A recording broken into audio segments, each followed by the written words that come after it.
Sayın Bay, dün Behiye geldi, yazdığınız kağıdı getirdi. Buyurduklarınızı da anlatmaya çalıştı. Kağıdı okudum. Söylediği sözleri de dinledim. Bana öyle geldi ki siz biraz öğüt vermekle, eğer varsa öfkemin geçeceğini, kocamın yanına döneceğimi, kurulmuş bir evinde bozulmaktan kurtulacağını sanmışsınız. Niçin Hayri'den ayrılmak istediğimi kimseye anlatmayacaktım. Sanıyordum ki ayrılmak isteyince kocam bu isteğin neden ileri geldiğini bilecek. Kolayca da ayrılacağız. Yazdıklarınızdan ve buyurduklarınızdan anlaşılıyor ki Hayri ondan umulduğu kadar olgunluk gösteremiyor. Benden ayrılmayacağını söylemiş. Bu boş sözü söylemeyeceğini sanırdım. Ben istemedikten sonra kim beni ona yahut başka birine bağlı tutabilir? O yasalar, kanunlar, töreler şımarık kızlar içindir ki yok yere evlerini bozma, çocuklarını sokak ortasında bırakmaya kalkışırlar. Yahut o kocalar içindir ki ilkin ne halt ettiklerini bilmeyerek karılarına yüz verir, şımartır, sonra da karıları şımardı diye boşamaya kalkarlar. Kanun bu densizliklerin önüne geçmeye çalışır. Ben bunlardan değilim ki bizi birbirimizden ayırmalı ki belki birer ev kurarız. Bu işi kısaca size anlatayım. Belki siz de Hayri'yi anlatabilirsiniz. Bilirsiniz ki ben burada öğretmenlik edip duruyor, birini bulup evlenmek istediğimi de yakın tanıdıklarımdan gizlemiyordum. Babam, anam, kardeşlerim ölmüşler. Bizi ninemle yalnız bırakmışlardı. Ninem de bu son yıllarda ölünce tek başıma kaldım. Evimiz kapanır gibi olmuştu. Birini bulup da evlenirsem birkaç yıl içinde yeniden bir ocak tutmaya başlar diye düşünüyordum. İsteyenler de oldu, varmadım. Kurulmuş evlere gelin olmak, kocamın evinin göreneği ve töresi içine girmek istemiyordum. Ev içinde ev kurmak olmaz. Soranlara da kaynanalı, görümceli yere gelin olmam dedim. Geçti. Sonra günün birinde giden istasyon müdürünün evinde bu Hayri'yi gördüm. Müdür ile karısını sever, onlara inanırdım. Hayri'nin anasını babasını tanırlarmış. Uzun yıllar İzmir'de komşuluklarını etmişler. İyi adamlardı dediler. Hayri de benim gibi yalnız kalmış. O da evlenmek istiyormuş. İşi var, eli ekmek tutuyor. İyi çocuktur, var dediler. Ben de kendi anladığım kadar denedim, fena bulmadım. Güler yüzlü, ağırbaşlı bir genç. O da beni beğenmiş olacak ki evlendik.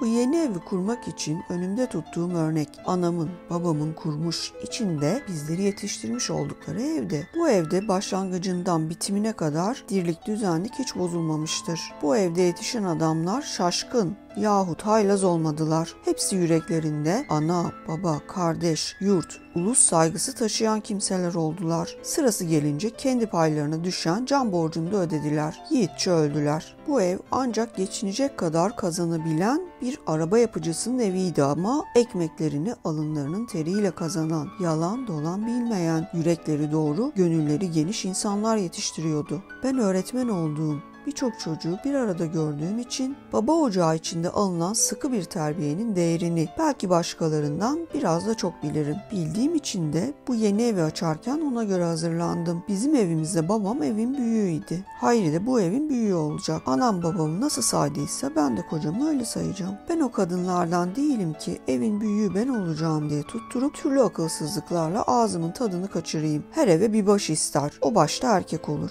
Yaratılışın töresi böyledir. Ben bunu çocukluğumdan görüp anamın babamın da birbirlerini kullanışlarını öğrenmiş ve beğenmiş olduğum için evlenince hiç şaşırmadım. Kocamı saymaya başladım. Hayri bunu beklemiyormuş. Beni şımartacak şeyler yapmak istedi. Hiç kendimi bozmadım. Babamla anam nasıl yüz göz olmamışlarsa ben de öyle. Kocamla aramda biraz güçlükle, biraz utanç, biraz saygı payı bıraktım. Temiz bir ev, temiz bir yüz herkesin hoşuna gider. Kocaların en yola gelmeziyle, en anlamazı bile böyle bir evde az çok yola gelir. Daha düğün olmadan Hayri benim okuldan çekilmemi istedi. Hemen çekildim. Yalnız evimle uğraşmaya başladım. İyi gidiyor gibiydik. Daha başlangıç sayılacak aylardaydı. Bu savaşlar karışıklığı başladı. Hayri'nin işleri arttı. Alım satıma başladılar. Hayri'ye bir arkadaş, başlarına da bu Aziz Tokdoğmuş gibi bir sarhoşun birini yolladılar. Hayri de yeni evimizin temellerini ötekinden berikinden hediye almakla kurmaya başladı. Bir gün ben evde yoktum. 4 teneke yağ getirip bırakmışlar. Gündüzleri bize gelip çalışan Elife kadın da almış. Yağımız da vardı, ben de yağ istememiştim. Akşam Hayri geldi. Ondan sordum. Haberim yok dedi. Belki bir yanlışlıktır. Bakalım anlaşılır dedik.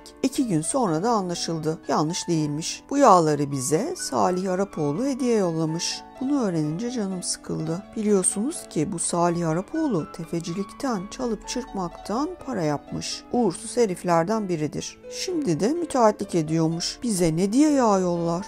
Hayri'ye yağları yollayanın Arapoğlu olduğunu öğrendiğimi söyledim. Parasını yollayayım mı diye sordum. Niçin parasını yolluyorsun? Bize hediye yollamış dedi. Öyleyse biz de onlara bir hediye yollamalıyız dedim. Yüzüme baktı. Bakalım yollarız dedi. Ben de üstüne varmadım. İstemediği şeyleri anam babama ne kadar söylerse ben de o kadar söyleyip işin tadını kaçırmamaya çalışıyordum. Aradan biraz geçtikten sonra bilemem nasıl bir sırası geldi de Salih'e bir hediye yollamayı unutmayalım demiştim. Hayri canı sıkılmış gibi ne hediyesi yollayacağım dedi. Keratalar bizim yüzümüzden yüz binlerce liralar kazanıyorlar, varsın versinler. Bir de üstelik para mı vereceğim? Ben sustum. Yüzüm biraz değişmiş olmalı ki Hayri sözünü çevirdi. Bakalım dedi. Uygun bir şey olursa yollarız. Benim bu hediyelerden hoşlanmadığımı anlaşılınca artık evimize hediye gelmez oldu. Bundan sonra gelen şeyleri Hayri birinden ucuz bulmuş da almış getirmiş oldu. Herkes darlaştıkça bizim evimizde kahve, un, şeker bollaştı. Nemize niçin bunları topluyoruz? Hayri'nin açgözlülüğünden başka bir şey değil. Koyacak yerimiz bile yok. Bir günde bir taban halısı getirmiş. Bana diyor ki bunu taksitle ucuz veriyorlar, istersen alalım. Anladım ki bu da öyle hediyeli bir iş. Bizim koyacak yerimiz bile yok dedim. Halımız, kilimimiz de var. Alıp da başımıza dert mi edeceğiz? Beni kandırmaya çalıştı. Ben kanmadım ve sustum. Sustuğumu görünce dursun da ben aldırırım dedi ama aldırmadı. Bugüne kadar da evdedir. Bu arada Hayri'nin arkadaşının karısı geldi. Ben görüşüne gitmeliydim. Gitmedim. O bize gelmiş. Kolları altın bilezikler, parmakları altın yüzüklerle dolu. Etine dolgun, genç bir kadın. Birlikte getirdiği kimler olduklarını bilmediğim 2 yaşlıca kadın karşısında bana övünüyor. Ben diyor. Bizimkini alıştırmışımdır. Ne istersem elbette yapacak. Bulsun, buluştursun, yapsın. Herkes nasıl yapıyor? Bu sefer İstanbul'a izinli giderse bana kürk manto getirecek. Yemin ettirdim. Şimdi ellerine para geçiyor. Bugün yapmazsa ne gün yapacak? Bu sözlerinden bu bayanın nasıl bir kadın olduğunu anladınız. Bir işte çalışan, bir rütbede 2 adamdan birinin karısı oysa birisi de benim. Herkes ona ne gözle bakıyorsa bana da o gözle bakacak. Benim sırtımda kürklü manto görmezlerse bunlar çalmıyorlar demeyecekler ki çalıyor da saklıyor diyecekler. Diyorlar da benim yüzüme karşı da geldiler. Bir sabah tanıştığımız memur bayanları bize geldiler. Hiç böyle geldikleri de yoktu. Daha kapıdan girerken doğrusu size halis kahve içmeye geldik dediler. Halis kahve bulunsa Ayşe Hanım da bulunur dedik. Allah arttırsın. Onlarda her şey bulunur. Bana ne gözle bakıldığını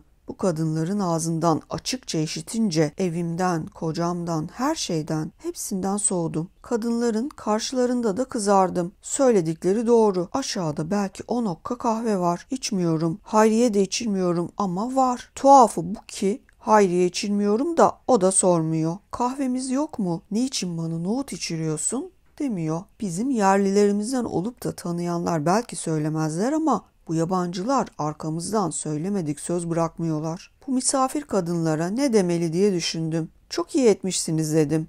Elbette bulunur. Hemen Elif'e kadına koştum. Bir tava kahve kavurmasını söyledim. Biraz geç olduysa da halis kahve içip gittiler. Böyle yapmasaydım arkamdan bir fasıl dedikodu daha başlayacaktı. Arkamızdan pek çok sözler söylendiğini, bunların biraz da doğru olduğunu Hayri de öğrendi.